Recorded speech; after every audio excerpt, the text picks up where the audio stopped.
Hello, and welcome back to the Cuse Conversations podcast. I'm John Boccacino, Senior Internal Communications Specialist at Syracuse University. If you are looking to who you want to be, that's great, but who are you and where are you?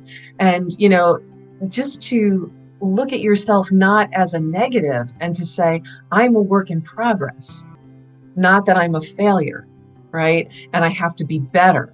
It's, hey, I'm a work in progress and I'm going to be a work in progress my entire life. So I think that's some of the worst problems that we, especially Americans, have, is we're always comparing ourselves to everything and everyone else. Some sort of higher level of whatever that we're supposed to be, that society tells us we're supposed to be, instead of just accepting who we are right now and then saying, okay, and what would I like to maybe change about myself? And how can I begin that? Our guest on the Cuse Conversations podcast, she is Tracey Marchese, a professor of practice in the School of Social Work in the David B. Falk College of Sport and Human Dynamics here at Syracuse University. Now, I don't need to tell our audience, but we're coming off of a month that was spent celebrating the holidays with our family, our friends, and our loved ones. And with the arrival of the new year, many people view this as the ideal time to figure out the changes they'd like to see in themselves and make in themselves. New year, new you. But as we all know, keeping those resolutions and achieving change is not easy work. It takes commitment and patience and dedication, and it can be easy to fail if instead of focusing on a few small changes, we make these huge, sweeping plans for our life in the new year. The reason I wanted Tracey to come on the podcast, she is a big proponent that small tweaks can lead to sustainable change, and she also is going to help lead this important conversation about self-care and self-help tips for the new year. She'll also offer up her advice on how you can achieve the change you want to see in yourself in 2025. Tracey, thanks for making the time to join us. Oh, glad to be here. Now, before we get started with our themes of this episode of self-care and self-help, give our audience a little background on yourself. How would you describe your research and your areas of expertise? So as a professor of practice, I actually come from the practice field. So I am a licensed clinical social worker, and I've been in practice for, I don't even want to admit it, 31 years. And so I was in the field for 15 years before starting at SU. And now I'm full-time faculty here, but I still practice. So I have a small private practice on the side, and I actually do some training in a treatment for trauma called EMDR. And so my area of expertise is trauma, but I also have always had an interest and always practiced in the area of mind-body wellness as well. Where did that interest come from for this line of work in this field of study? It's interesting. The mind-body piece actually started in high school. I took a high school yoga class and learned how to meditate. And I said, wow, this is really kind of cool. And then I went to college, and some of my coursework, I was a psych major in undergrad, and some of my coursework kind of took me in that mind-body realm again. And then when I went to graduate school for social work, it just kept showing up. And when you move into your practice field, that's when I started to learn more about trauma, because I started realizing how many of my clients experienced, whether we call it big T or little T trauma. And so the big T's are the big events that happen to people.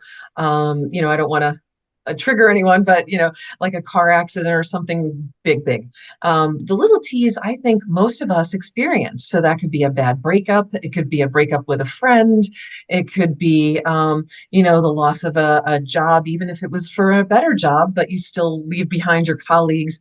So there's big T traumas and little T traumas, but I saw that most of the population experiences that across their lifetime.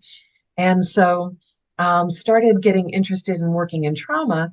And that's how I found EMDR, because it is a treatment for trauma, and other wonderful techniques to work with trauma as well. And I realized, through the research that I was doing, through the trainings that I was doing, that there's always a connection. Trauma is held in your body. And so there was that perfect connection for me, because I knew that the mind and body were always working well together. And then this area of trauma that I became interested in, it shows up there as well. And so that everything, all of our experiences are held in our bodies. And so, how do we take care of ourselves? How do we heal from the things that have happened to us? How do we maintain when things are going well for us? And how do we prevent ourselves from getting further traumatized in our life? It really is fascinating when you think about if you had a problem with your car, you wouldn't ignore the brake pads needing to get replaced or your windshield wipers. But when it comes to mental health, we really do seem to still have a bit of a stigma around admitting that, hey, it's okay to not be okay. It's okay to seek help. How have you seen, I guess, since your time working in this field, what kind of progress have we made to maybe chip away at that stigma? I think there's been a lot of progress. I think that there is still a stigma, absolutely. And I think we've done a lot to tackle that stigma as well. I think that having celebrities come out in public and talk about their struggles with mental health, although I'm not a big fan of social media, that we have social media influencers who are coming out and talking about their struggles with mental health. And so that's making it more okay to not be okay. And although I don't advocate for everybody being able to do something via self-help, I think that some people really do need professional help. So I move away from those places in social media that say, oh, you could just do this and you'll be fine. And I don't believe that the whole world needs therapy either. So, there's a kind of a fine line in that. But I do think that we've done a lot, but there's still more to go. I think that the pandemic really changed things for a lot of us. It made it very obvious for certain people that they needed help. And for others, I think we still have some people who are kind of walking wounded, not even realizing the impact that the social isolation and or the fear of dying when we didn't know enough about COVID and we didn't have any vaccines or cures has really held on to people. It's really held in their nervous system, held in their bodies. And so I do believe that there might be people who are still in need of care who haven't realized that they're in need of care. And you brought up a term. I want to hear in your own words how you would define self care and the different types of self care that are out there that are applicable to our audience. Yeah, I think that self-care is a term that gets thrown around a lot. And I think that not everybody realizes what it exactly is. And so I'm really glad that you asked me that question because I think that self-care for some people is, oh, I have to do it all by myself. I can't do anything, with other people. It has to be something I do for myself. And I think that self-care can show up in a lot of different ways. So the simplest ways are things like, do you feed yourself nutritious food? Hopefully you have access to that. So I'm not making assumptions that we all have access to nutritious food, but if you Sure. do, can you feed yourself nutritious food? Can you find regular times to sleep? So in other words, do you have a sleep routine? Or do you just kind of wing it and you go to bed at different times every night? And so is your sleep a good consistent 7 hours? That is the recommended minimal amount of sleep that we need to have in order for our brains and our bodies to function as well as they can. Many people don't, and they have, very disrupted patterns or not even any kind of routines for sleep. Do you exercise your body? Do you move your body if you are able to do so? And in what ways, are you giving yourself, your system, your body, the movement that it needs and the exercise that it needs in order to be well? When we talk about holistic health, there's, 5 parts that make us whole, and that's our physical, mental, social, emotional, and spiritual parts of self. And so when there's sort of a disruption or a problem in one area, it's going to permeate all of those other areas. And so I'm giving you some kind of really concrete physical things, but what about the Sure. social pieces? Do you make time to call people that you care about or to spend time with people that you care about? Do you Do things in your life that give you meaning and purpose. That's the spiritual side, right? It's not always about religion. It's about what gives you meaning and purpose in life. And so, how do we feed these different areas? Can you find a work-life balance? And that for a lot of folks is really hard. How you find a work-life balance. But not all of that has to be you, and you're responsible and you have to do it. Yeah, some of it I think you do, right? But I also think that in settings like workplaces, could we have shared care or communal care that's going to help everyone's well-being? So, in other words, if you're in the workplace, does your work environment, do your supervisors promote taking your lunch break? Or does everybody sit at their desk and work through their lunch break? Do you take time off? If you work overtime because there's work to be done, not just because you can't get your work done, but because you're trying to help out the agency that you work for or the organization that you work for. And are you allowed to get what they call comp time? Or in other words, there's a day that you have a doctor's appointment. Do you have to take your sick time to do that? Or because you worked overtime, that now you can take that time and not have to, take days off to just go to your doctor or to pick your kid up from school because they're sick that day, right? So I think that there's ways that, yes, we are responsible for our self-care, but also that, our friends, our agencies and organizations we work for, our community can be helpful in self-care as well. I think it's easy to feel isolated or lonely or even fall prey to comparison syndrome, during the holidays and during the new year. Commercials don't help, the advertising doesn't help. It's a complicated minefield. If you did happen to have advice, words of wisdom for people that maybe were feeling like they were battling with comparison syndrome or feeling isolated, like what are some ways that people might be able to seek further help or try to pull themselves, besides of course the professional piece, which is a very valuable component to this? What's some best practices you might have for those audience members? Yeah, I mean, I think, especially coming off of the holidays, we have to keep in mind that life is not a Hallmark movie, and it's not a and it's not a commercial. And what's interesting is, as a therapist, the holidays are our busiest time of year because it's kind of like returning to the scene of the crime. So, in other words, like any family dysfunction or stress or things, you're going home to see all those folks again. And it, for many people, it's very stressful. And then if you're comparing to, everybody who's posting on social media only their best self and, oh, everything's wonderful and I had the best holiday and here's my big family and all this other stuff, you can easily fall prey to comparison, and I think it's hard sometimes not to recognize, to miss the boat in that people are just putting their best moments on social media, and that's not their whole life. And so, really, just having an honest conversation with yourself about, okay, this isn't, me versus them, and that the reality is that many people struggle during the holidays. And so, what can I do now that we're past the holidays to move forward? And how do I, get myself out of that feeling of, wow, that was a stressful time with so and so in my family or friend group or whomever I saw over the holidays? What can I do to kind of move my mindset out of that?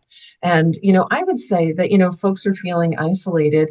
What are ways that they can feel more connected? And so do they have some friends at work, even if they're not their best friends, some people that they can connect with socially?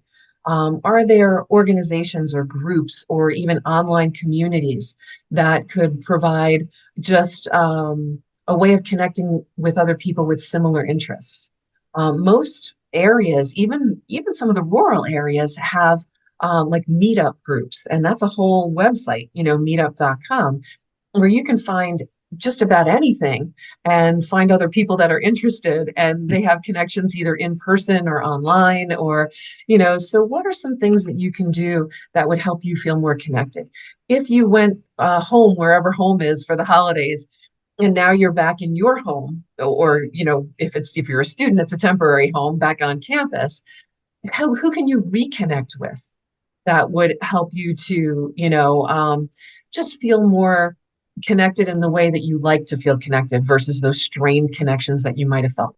We are always trying to think of ways to better ourselves, and the natural inclination with, again, the new year, the new you, let's focus on some changes for ourselves. From your professional perspective, what do you think are some of the best tips and best practices you can offer for coming up with resolutions that are both achievable and gratifying and sustainable? What I would say is, I think a lot of us enter the new year with high expectations. And I think that oftentimes we're setting ourselves up for failure. So it's really the small changes that are more attainable and sustainable. And so, there's an old saying that says 3 weeks is a habit. And so I would say that if, you have this enormous goal for, I'm going to go to the gym, 5 days a week, and I'm going to do, these kind of exercises over here, and I'm going to make myself do this over there because, I'm going to do this over here. And it's, overcommitting, right? Overcommitting to something. What's one thing that you could start with? Like maybe you do have a goal and it's, I want to go I want to run the New York City Marathon. So that's usually in, I think, November. So, okay, do I even run? Am I a runner? So if the first answer to that question is no, it might not be this year that you want to do that. So maybe your goal is next year. And that's not a bad thing. What could you start doing this year that would then get you ready for your attainable goal to be able to run that marathon?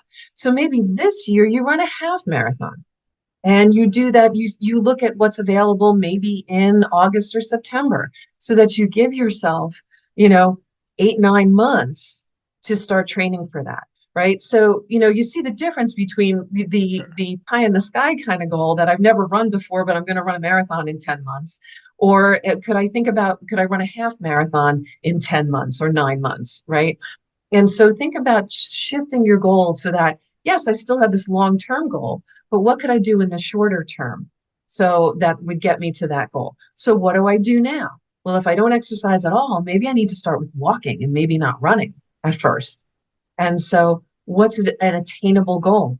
Well, maybe I'll start with 15 minutes a day and let me do that for a week. And then let me go to a half an hour a day and see how my body takes to that and then build from there. And there's my 3 weeks as a habit, right? I'm walking a little bit every day, but I'm not saying I'm going to walk an hour a day and I'm going to this and I'm going to that. And I'm using this is kind of a silly example, but to think about people have weight loss goals. I want to lose 50 pounds by, June. That would be, dieting in a very unhealthy way, to lose that much weight in 6 months. So instead of saying I need to lose this much weight, what things about my eating could I change and make different? And it can't be, I need to restrict everything that I eat. It's let me start with one thing that I'm going to change. Maybe I could change what I have for breakfast. And let me focus on that for 3 weeks or a month. And then let me see about how could I change, the maybe the types of food that I'm eating and not necessarily the amounts. Or maybe I know that this is my worst time of day for snacking. And so what snacks could I change? Because if snacking is my biggest problem, then what kind of snacks could I change? Instead of, let me try this diet, right? Everybody's going to do the diet. And most diets aren't sustainable.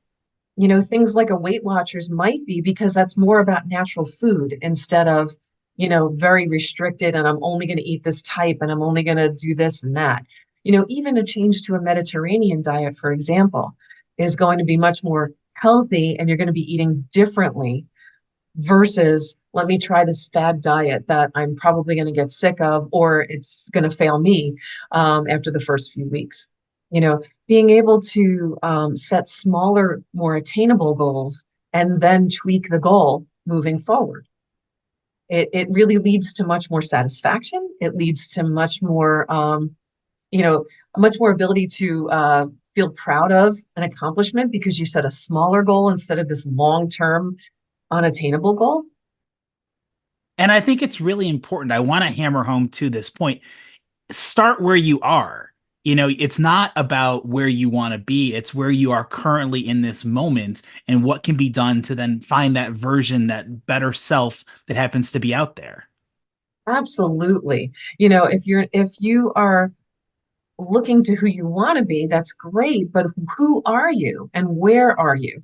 And, just to look at yourself not as a negative and to say, I'm a work in progress, not that I'm a failure, right? And I have to be better. It's, hey, I'm a work in progress and I'm going to be a work in progress my entire life. So, my work in progress right now is I'd like to do this. What's the first step in doing this thing that I want to do? Let me start there, right? Because that's really accepting who you are. And I think that's some of the worst problems that we, especially Americans, have is we're always comparing ourselves to everything and everyone else. Some sort of higher level of whatever that we're supposed to be, that society tells us we're supposed to be, instead of just accepting who we are right now and then saying, okay, and what would I like to maybe change about myself? And how can I begin that versus just saying, oh, well, I'm awful the way I am. And I have to do anything will be better than what I'm doing. And I think another piece that I want to talk about with you is the accountability component as well, whether it's keeping a journal, whether it's an active list of I walked 15 minutes today, 5 days a week, and you kind of build upon that. What are some recommendations for accountability you can offer up that will help people reach their goals? Yeah, I think that, trackers, because now everything is, electronic. It's either your phone or your Fitbit or whatever, we can track ourselves. And sometimes those things can be extremely helpful. Sometimes they can actually be harmful. Hmm. So I think that, if people are looking at their fitness tracker and, oh my God, I didn't get my 10,000 steps in today. Oh, I'm a failure. If we're into all or nothing thinking and we know that about ourselves, that's not going to be helpful because all it's going to serve to do is defeat you. And so what are the things that can serve to motivate you versus defeat you? And so maybe, again, each person is going to have to decide that for themselves. But if you Sure. find yourself using fitness trackers and then beating yourself up for not being perfect, that's not helpful. And that will actually eventually cause you to feel so defeated, you'll probably give up. So for some folks, it'll work great. For some folks, it will not. I think that oftentimes buddying up and having a buddy to do stuff with, that keeps you accountable and it also makes things more fun. Journaling can be super helpful for people. Again, if it's done in the right context to say, hey, I'm just kind of tracking my progress, how I go. And can you allow yourself, well, I had a really bad cold, so I really didn't do my whatever, my fitness goal today or whatever I was going to do. Maybe my writing goal today. Maybe, you promised yourself you were going to journal every day or something like that, and you didn't write because you weren't feeling well. Can you cut yourself some slack? And maybe when you do reflect on it the next day to say, but taking care of myself and having that extra sleep was my self-care in order to allow myself to heal so that I could get back to these routines again instead Hmm. of going into the automatic negative, beat myself up because I didn't do it all right kind of thing. Besides the obvious ones of I want to lose weight, I want to become more active, what are some other, maybe lesser known, but still impactful self-care, self-help resolutions that should be focused on maybe in the new year? Well, something I would love people to focus on is one of the greatest self-care strategies is a way in which to keep yourself regulated. And how do we do that? We know that life is stressful.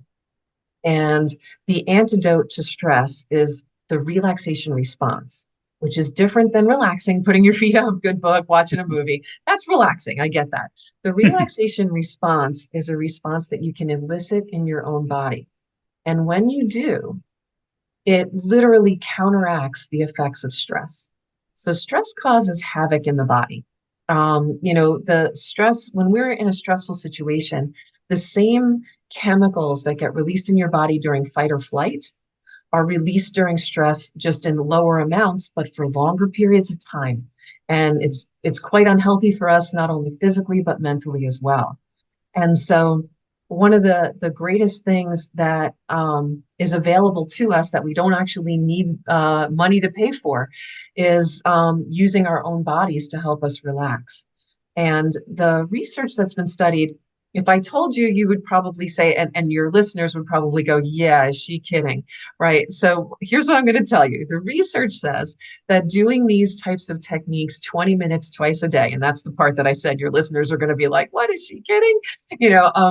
Is what's been studied. But what I'll tell you what it shows, and then I'll tell you what's realistic. Okay. So the research shows that people that do these types of things 20 minutes twice a day actually go to the doctor 8 times less frequently. And so what we find is that people do better health-wise. They do better on wellness scales, scales of general wellness and depression scales, people who use these techniques. And so I realized that for the average person who's feeling stressed and really busy, 20 minutes twice a day sounds absolutely unattainable. I can tell you as a therapist, and I can tell you that I know dozens of other therapists who will say the same. If you could do 5 minutes twice a day, it will make a tremendous difference. And so, anything that you use, and there's a lot of stuff out there. So there's a lot of apps, and many of them have free versions. They're either completely free or they have a free version, and then you could do a paid version if you want. I use YouTube myself, and I just don't watch what's on the YouTube. I just close my eyes and I let, somebody guide me through either affirmations, which are positive statements about the self that you just listen to and sort of repeat in your own mind. And they have been shown over time to literally register in your subconscious so that they can actually help raise your self-esteem. You could do guided meditation or guided imagery. And you just do simple searches on like YouTube, for example, and you'll find dozens and dozens of YouTube videos. And like I said, just close your eyes and let the person's voice guide you. I always suggest to people starting out with this to begin with like a minute or 2 minutes, because when you're trying to quiet your mind, which is what meditation is all about, and you're trying to do it without somebody's voice guiding you, I've been in practice with this for a long time, and I don't do well without somebody's voice guiding me. So I own that. So some of us just need that. There's way too much chatter going on in my head. But when I have somebody's voice to guide me, and you might have to try out different people's voices, how frequently they come in or not. But, to find something that works for you, you can even just take deep breaths. You breathe into your diaphragm, which means all the way down into your belly. And if you've never done this before, you can put a hand on your stomach. And when you take that deep breath in, your hand should rise. And then when you breathe out, that hand should fall back down again. And so that's how you practice taking some deep breaths. And you might just choose to start your practice by, I wake up in the morning, let me just take 10 long deep breaths. Let me do that to a count of 4, 1001, 1002, 1003, 1004. And then I breathe out to that same count of 4. And I do 10 of those. And maybe I do that somewhere later in my day too. And maybe that's how you start, right? And so, no one's saying, oh, it's got to be the 5 minutes that she said, or it's got to be the 20 minutes, anywhere you could find. But what the research shows is that the more you do these things when you don't need them, when you do, and you're in a stressful situation or you have anxiety about something, you're going to remember to do them because you've been practicing. And then when you start to do it, your body's going to remember. There's actually a term for this that's called remembered wellness, that our bodies know what it's like to feel well, and our bodies want to go back to that feeling, right? So all you need to do is really just start a couple of those deep breaths, and your body will go, oh, they're doing that thing. And your body will start to relax. And so that to me is one of the most important or most beneficial things that people can take away and start using right away. And it's just, even if you just do 10 breaths twice a day, that's easy to fit in. I know with the holidays in the rearview mirror, it's easy to feel bummed out about the conclusion of the holiday period. And that kind of leads into seasonal affective disorder, which we're prone to here in central New York with our colder temperatures, our snowfall, and our gloomy skies. How would you define seasonal affective disorder, and what are some of the big symptoms, and how prevalent of an issue is this? Yeah, seasonal affective disorder is real. Um, it happens often in the fall because when our days get shorter. And so what happens is it can start to happen as soon as the days start getting shorter and shorter and we have less and less sunlight. So we know that the shortest day of the year is the day of the winter solstice, which is December, I think somewhere around the 21st. And then it'll start to get lighter again. But during those dark months, we get less sunlight, and it's believed that sunlight actually helps to trigger serotonin, which is, the thing that helps us feel less depressed or, feel more happy. And so if we have less production of serotonin, we might have more symptoms of depression. The other thing that's also being studied is melatonin, which is the sleep hormone. And again, that kicks in when it's dark out, right? So, those combination of things can really affect our brain chemistry. And so for some folks, it can go from anything from some more mild symptoms like fatigue and sort of feeling like I want to sleep more and maybe having trouble getting up in the morning. We may be craving more carbohydrates and maybe eating some more. And those are kind of the symptoms, but you can also have some symptoms of depression. And so in the more severe cases, people can go into like a full-blown depression that only happens during those months where there's less light. And so I will tell you, I don't get full-on seasonal affective disorder, but I will get fatigue, which will usually set in for me sometime around beginning of February. So I actually take proactive steps to counteract that. What are some things people can do proactively to deal with a seasonal affective disorder? Yeah. So for me, I actually use something called a light box. And it's bright light therapy. And so, believe it or not, I'm originally from New Jersey, and I've been using a light box since I lived in New Jersey. Up here, it is a lot darker, a lot more cloudy days, thanks to our lake effect snow machine up here. So I use a light box. Now, light therapy is something that has been shown to help with seasonal affective disorder, especially the folks who don't go into full-blown depression. And how it works is you would need to get not just turning on some bright lights in your house. There's actually a special machine that they're a lot more accessible than they used to be. So the one that I have is by a company that's been around for 30 years that specializes in light therapy. And any of the light boxes, but you can get them on Amazon now, and they're about the size of a tablet. The thing that you want to look for is something that has 10,000 lux, Lux. So the light itself is 10,000 lux. Now, depending upon the size of the machine that you get, is how close you need to sit to it and for how long you need to sit in front of it.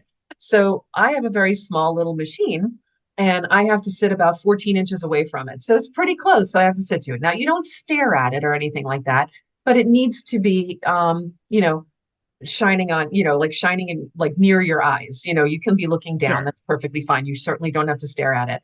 But you start with about a half an hour, and you do it every day, because it sometimes takes 2 or 3 weeks to start to see the results from it. And so you sit in front of that light or that light box for about 30 minutes a day. For me, I do it during my morning routine. So I might be eating breakfast or putting makeup on, or, so it's, again, nothing that I have to just sit and do, right? Because who's got time? I get it. But, can we have it nearby, with our morning routine where you might be able to do that? Certain people will need more time in front of that light box. The thing that's important, if your listeners decide to do this, is that you have to do it in the morning. You don't do this in the afternoon or the evening, because it can actually disrupt your sleep cycle. But the bright light therapy has been shown to help. Vitamin D is another important piece. Even if you can just get outside in the light, it can be very, very helpful, especially if it's a sunny day. But vitamin D is the other piece of this. Vitamin D deficiency is very common up here. Regardless of, my routine and such, I have been vitamin D deficient since I've lived up here, at least twice in 16 years. So it's very common in areas where we don't have a lot of sunlight in the wintertime. And that would be a blood test, to go to your doctor and ask to have it tested, because you might need vitamin D therapy, particularly in these winter months. And that can deplete your energy as well. So there are ways to navigate that. That have been shown, like I said, both the light therapy and vitamin D, just even getting outside. Some folks will need professional help. And, it's, if you say to yourself, but why don't I feel this way? I'm usually fine. Why am I all of a sudden this way? Well, it might depend. This winter might be worse than other winters, or, with the lack of sunlight. We've had a lot of gray days recently. So, that might be a contributing factor. And so, don't hesitate to ask for help. And it might be that your doctor tests you for vitamin D first before considering doing something like medication. They might suggest you get some therapy first before they're going to, go run right to medication. So, but, not to say that medication, some people do need it just during those winter months, and then they don't need it in the spring and summer months. There's a strong connection between how our mental health and well-being impacts our overall well-being. It's not two parts of the house that are separate from each other. They're codependent. They rely on each other and they feed off each other. Absolutely. Our mind and body are always working together, and to ignore one is ignoring both, because one will affect the other regardless. It's really been a fascinating conversation. I hope our audience has enjoyed hearing the insights of Tracey Marchese, professor of practice in the School of Social Work. Really appreciate your expertise, sharing some pointers and tips for us on self-care, sticking to New Year's resolutions, and focusing on the mental health and well-being. Tracey, thank you for the time, and best of luck with all your future research and your teachings. Thank you so much for having me. I hope your listeners get something out of this. Thanks for checking out the latest installment of the Cuse Conversations podcast. My name is John Boccacino, signing off for the Cuse Conversations podcast.